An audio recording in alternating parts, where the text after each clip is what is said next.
90.0 FM radio omni tune किया है आपने और आपके साथ आपकी रेडियो दोस्त आरजे शालिनी जुड़ी हुई है शो सखी संगिनी लेकर, जिसमें मैंने आपसे वादा किया था कि बस्ती की मशहूर हस्तियों से आप सभी को मुखातिब करवाती हूँ और कुछ अगर स्पेशल होता है तो उसके बारे में भी बताती हूँ। तो हाँ जी, आज का दिन बेहद ख़ास है क्योंकि आज का दिवस मैं कहना चाहूँगी कि जो जिससे इस संसार का निर्माण हुआ उसको समर्पित है माँ। ये शब्द जैसे आता है हर किसी के मन में एक अलग ही उमंग उठती है, तो उससे जुड़ा हुआ ये दिन है। आगे इसी टॉपिक पर बात करेंगे, लेकिन सबसे पहले मैं बता दूं कि मेरे साथ स्टूडियो में मौजूद हैं मैम, डॉक्टर सीमा मैम।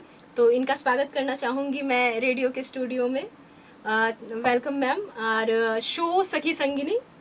और इसके आगे मैं प्रोग्राम में आगे जो भी बातें करूंगी उससे पहले आपसे थोड़ा सा जानना चाहूँगी, हमारे श्रोताओं तक और हमारे दर्शकों तक वो बातें आप पहुँचाएं अपने बारे में।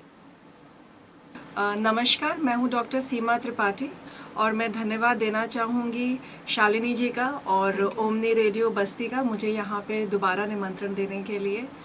और मैं यहाँ पे आदिशक्ति हॉस्पिटल पे स्त्री एवं प्रसूति रोग विशेषज्ञ हूँ। हम लोगों का IVF सेंटर भी है और जो कि मदरहुड जो हमारा आज का थीम है, हम लोग कोशिश कर रहे हैं कि कई औरतें जिनको ये सुख नहीं मिल पा रहा है उनको IVF तकनीक के द्वारा हम लोग माँ बनने का सपना पूरा करें उन दंपतियों का।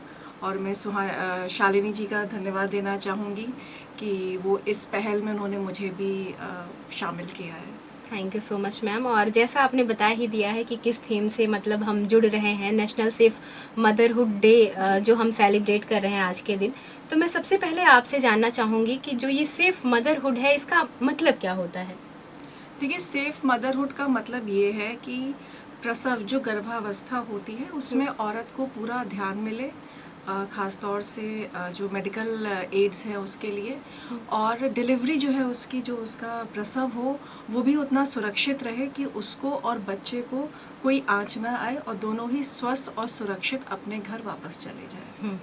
तो इसीलिए ये थीम 2003 में भारत सरकार लेकर आई थी, क्योंकि इंडिया में, हमारे देश में थोड़ा सा मोर्टेलिटी रेट्स पे इश्यूज थे, तो गवर्नमेंट की ये स्कीम थी, तो गवर्नमेंट ने इसको जो है इम्प्लीमेंट किया था।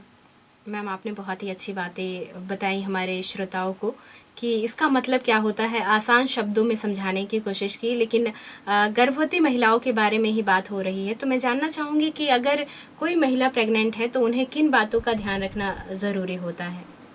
देखिए, सबसे पहले तो मुझे लगता है कि एक कॉन्सेप्ट ये भी है कि हर गर्भावस्था प्लान्ड होनी चाहिए, जिसे कहते हैं प्लान्ड प्रेगनेंसी जी। तो मैं उम्मीद करूँगी कि हर गर्भवती महिला अपनी इच्छा से गर्भवती हो। और अगर आपको पता चलता है जैसे ही कि हाँ कि हम प्रेग्नेंट हैं, आप लोग टेस्ट करते हैं, पीरियड्स मिस होते हैं तो कुछ पेशाब जांचें होती हैं और ब्लड टेस्ट होते हैं, खून जांचें होती हैं जो हम लोग कराते हैं। और जब पता चल जाता है कि आप प्रेग्नेंट हैं तो मुझे लगता है कि आपको तुरंत डॉक्टर से संपर्क करना चाहिए। हम लोग उसमें कुछ डाइटरी मॉडिफिकेशंस बताते हैं पेशेंट्स को। किसी को हम लोग जो पेशेंट की सिचुएशन रहती है उसके हिसाब से उनको हम लोग इंस्ट्रक्शंस देते हैं। तो मुझे लगता है कि सबसे पहले तो आपको अपने डॉक्टर से मिल करके ये तय कर लेना चाहिए कि आपको कैसे आगे बढ़ना है इस चीज़ में। जी, परामर्श लेने के लिए जो बातें आपने बताई हैं, तो आगे का सवाल इसी से ही जुड़ा हुआ रहेगा मैम कि जो सेफ डिलीवरी हम जिसको बोलते हैं कि सुरक्षित बच्चा और जच्चा दोनों रहे, हम ऐसा बोल सकते हैं, इसके लिए ज़रूरी मेडिकल सुविधाएं कौन कौन सी होती हैं? देखिए, सबसे पहले तो ये कि सेफ डिलीवरी के लिए ईश्वर करे कि आपका जो है प्री टर्म डिलीवरी ना हो, आप अपने टर्म पे जो भी आपकी डेट हो उस डेट पे डिलीवरी आपकी हो, और डिलीवरी आपकी इंस्टीट्यूशन में ही हो, ये बेहतर है। और भारत सरकार का भी यही मंशा है कि हर डिलीवरी हमारे यहाँ इंस्टीट्यूशनल डिलीवरी ही हो। डिलीवरी के लिए जो भी आपका इंस्टीट्यूशन है वहाँ पे नॉर्मल डिलीवरी की सुविधा तो होनी ही चाहिए, साथ ही में वहाँ सिजेरियन सेक्शन की भी सुविधा होनी चाहिए, ब्लड बैंक होना चाहिए, और आपका जो बच्चों के डॉक्टर हैं शिशु को देखने के लिए उनकी भी तैनाती होनी चाहिए, वो भी होनी चाहिए। और जैसे आपने कहा कि वहाँ ये डॉक्टर होते हैं, ये फैसिलिटीज़ होने चाहिए वहाँ पर, तो साथ ही मैं जानना चाहूँगी कि गर्भावस्था के दौरान किन जांचों को करना ज़रूरी होता है? देखिए, हम लोगों ने गर्भावस्था को 3 पार्ट में डिवाइड किया होता है, ट्राइमेस्टर्स में होता है, पहली तिमाही, दूसरी तिमाही, तीसरी तिमाही। जी। और एक ये मिथ होता है कि 3 महीना पूरा हो जाए तब डॉक्टर के पास जाना चाहिए। ऐसा नहीं है, पहली तिमाही में ही हम लोग ऐसी कई जांचें कर लेते हैं जिसमें ये क्लियर हो जाता है कि आगे चल के प्रेगनेंसी का क्या स्टेटस रहना है। हाँ। उसमें कुछ स्पेशल ब्लड टेस्ट होते हैं और कुछ स्पेशल बड़े अल्ट्रासाउंड्स भी होते हैं जिसमें बच्चे का आकार विकार देख लिया जाता है कि वो बच्चा कैसा रहेगा। जी। NTNB स्कैन है, फर्स्ट ट्राइमेस्टर स्क्रीनिंग्स हैं, डुअल मार्कर है, ये सब जेनेटिक स्कैन्स भी अब हो रहे हैं और ये पहली तिमाही में ही हो जा रहे हैं। तो तिमाही वाइज बात करें तो अब वो मिथ चला गया है कि हमें 3 महीने के बाद अब बाद जाके भी जाना चाहिए, बिल्कुल। right। फिर दूसरी तिमाही की अपनी अलग जांचें हैं, उसमें हम लोग लेवल 2 स्कैन करके रूल आउट करते हैं और चीज़ों को, बच्चे का दिल, दिमाग, फेफड़े, ये सब कैसे वर्क कर रहे हैं और बच्चे की ग्रोथ कैसी चल रही है। इसके अलावा मदर में अगर कोई कमी आती है, रक्त जांच जो होती है, हाँ। उसको भी पूरा करने का टाइम होता है कि हम लोग सेकेंड ट्राइमेस्टर में जो भी कमियां हैं, जो भी दोष हैं, उनको पूरा करके पेशेंट को थर्ड ट्राइमेस्टर और डिलीवरी के लिए प्रिपेयर कर लें। जी। फिर थर्ड ट्राइमेस्टर में आते हैं तो उसमें बच्चे के ग्रोथ स्कैन्स होते हैं, कलर डॉपलर होता है, कितना खून मिल रहा है बच्चे को, साथ में मदर का क्या स्टेटस है, अगर बहुत खून की कमी है, बीपी की प्रॉब्लम है, शुगर की प्रॉब्लम है, तो उन सब चीज़ों को इस टाइम पे एकदम हम लोग एग्रेसिवली कंट्रोल करने की कोशिश करते हैं कि डिलीवरी टाइम पे माँ को और बच्चे को कोई दिक्कत ना हो। जी। सही बात कहा आपने मैम, क्योंकि जब एक माँ सुरक्षित रहती है तभी उसका बच्चा सही से हो पाता है।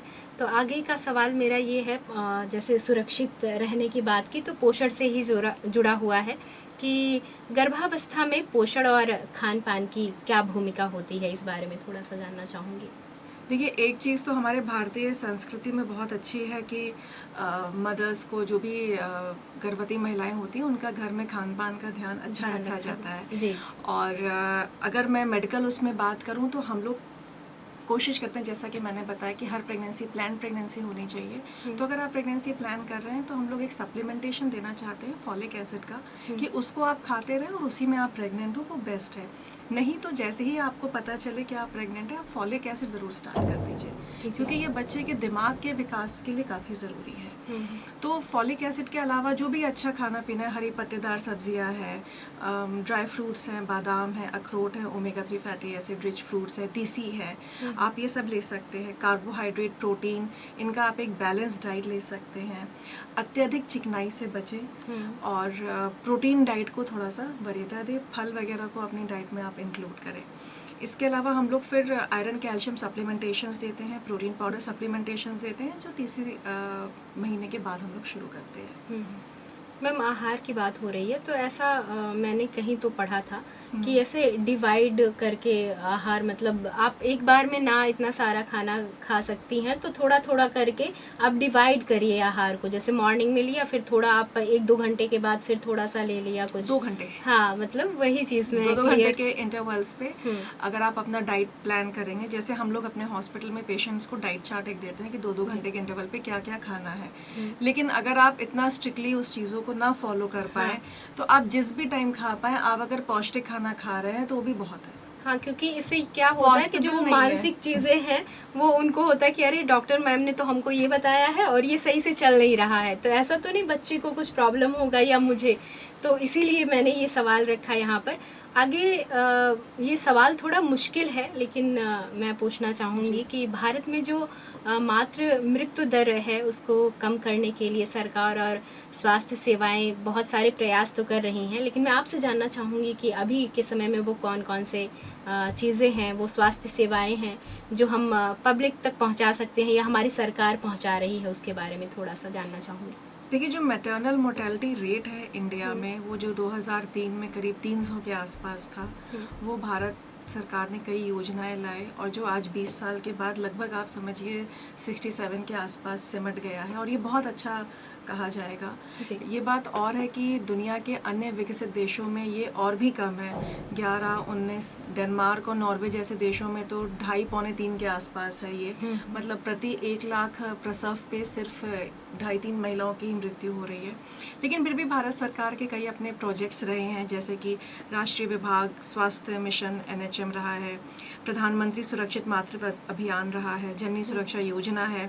इन सब से भारत सरकार ने काफ़ी हद तक इस मैटरनल मोर्टेलिटी रेट और न्यूबॉर्न यूनेटल मोर्टेलिटी रेट पे कंट्रोल किया है। जी मैम, और जब स्वास्थ्य सुविधाओं की बात हो ही रही है, तो अगर जो गांव क्षेत्र के लोग हैं, वैसे भी रेडियो है तो ये तो हर एक इलाके में पहुंचता है, तो उन तक ये सारी सेवाएं कैसे पहुंचाई जाए, जो मातृत्व सेवाएं हैं उन इलाकों में? मैं जानना चाहूँगी थोड़ा सा इसके बारे में भी कि बताएं। भारत सरकार ने एक आशा स्कीम लॉन्च की थी जिसमें हर गांव की ही एक बहू को आशा बहू का दर्जा दिया जी गया था। बिल्कुल, अभी और भी ऐसा जी है। हाँ, अभी भी है। और उनको ये जिम्मेदारी दी गई कि जो भी प्रेग्नेंट स्त्री उनको पता चले उसका वो टीकाकरण कराएं, उसको रजिस्टर कराएं। जो भी नियरेस्ट अस्पताल है, CHC है, प्राथमिक स्वास्थ्य केंद्र है, सामुदायिक केंद्र है, वहाँ पे उसका रजिस्ट्रेशन कराएं और उसको आयरन की गोलियाँ, फॉलिक एसिड की गोलियाँ, कैल्शियम की गोलियाँ उसको उपलब्ध कराएं, टीकाकरण करें। अब तो आहार भी एक बार में आया था, अभी शायद नहीं है, मुझे जानकारी नहीं है।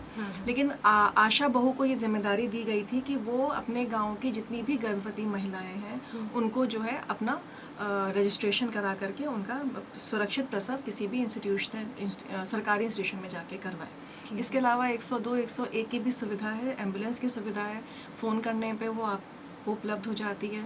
सरकारी अस्पतालों में खून जांच, अल्ट्रासाउंड, ये सब सुविधाएं उपलब्ध हैं जी।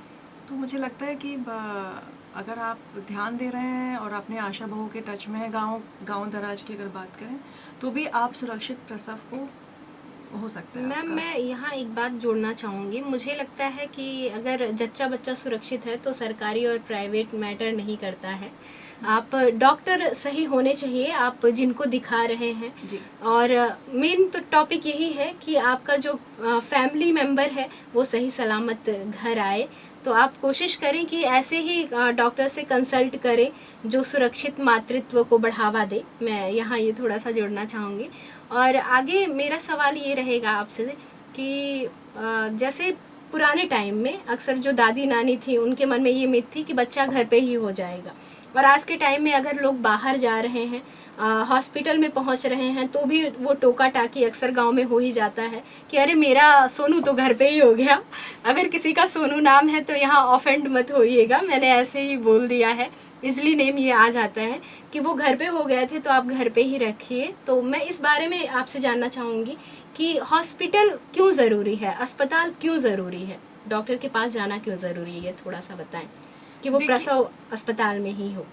देखिए, जैसा कि मैंने आपको बताया कि ये जो मैटरनल मोर्टेलिटी रेट में जो सुधार हुआ है ये इंस्टीट्यूशनल डिलीवरीज की वजह से ही हुआ है जी। और जितने भी डेवलप्ड नेशन में जो ये रेट्स कम है ये इसीलिए हैं क्योंकि उनकी जो इंफ्रास्ट्रक्चर है हेल्थ केयर सिस्टम को लेकर के वो इतना स्ट्रॉन्ग है, इसीलिए रेट्स, आपके मोर्टेलिटी रेट्स काफ़ी कम है। तो ठीक है, कोई भी XYZ गांव में और घर के अंदर पैदा हुए हैं, वो पैदा होने में कोई बुराई नहीं है, प्राकृतिक रूप यही था।